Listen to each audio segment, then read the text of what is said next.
Dans certaines régions des États-Unis, dans de nombreuses autres régions du monde, les gouvernements décriminalisent ou légalisent l'usage de la marijuana, non seulement à des fins médicales, mais aussi à des fins récréatives. Les arguments des chrétiens contre l'usage de la marijuana incluent traditionnellement un argument de soumission au gouvernement. Mais bien sûr, là où la marijuana est légalisée, cet aspect disparaît de l'équation. La question se pose alors, est-ce un péché de consommer de la marijuana dans les endroits où c'est légal?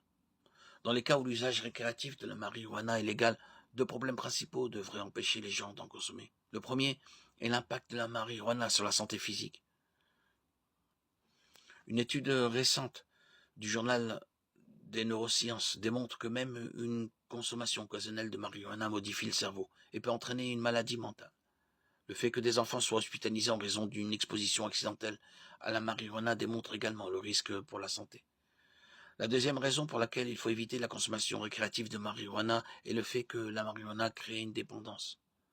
Les conséquences sur la santé ne sont pas un secret, et l'étude scientifique détaillée démontrant les effets de la consommation de marijuana sur le cerveau était probablement inutile. Une simple observation démontre que le marijuana engourdit le cerveau, ce qui entraîne une paresse et une incapacité à se concentrer ou à penser clairement.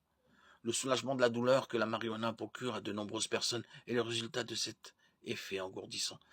Ainsi, tout comme la consommation de tabac et l'abus d'alcool, l'usage récréatif de la marijuana doit être évité en raison de ses effets néfastes sur la santé. Bien que le contexte de 1 Corinthiens 6, 12, 20 ne concerne pas spécifiquement le fait de nuire au corps, il implique clairement que nous ne devons pas faire intentionnellement des choses qui nuisent à notre corps.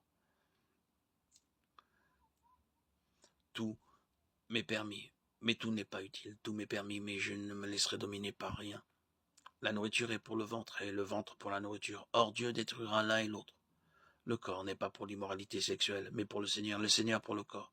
Et Dieu a ressuscité le Seigneur, et il nous ressuscitera aussi par sa puissance. Ne savez-vous pas que vos corps sont des membres de Christ? Prendrai-je donc les membres de Christ pour en faire les membres d'une prostituée? Non. Ou ne savez-vous pas que celui qui s'attache à une prostituée devient avec elle un seul corps? Car comme il est écrit, les deux deviendront une seule chair. Mais celui qui s'attache au Seigneur devient avec lui un seul esprit. 1 Corinthiens 6, 12, 20.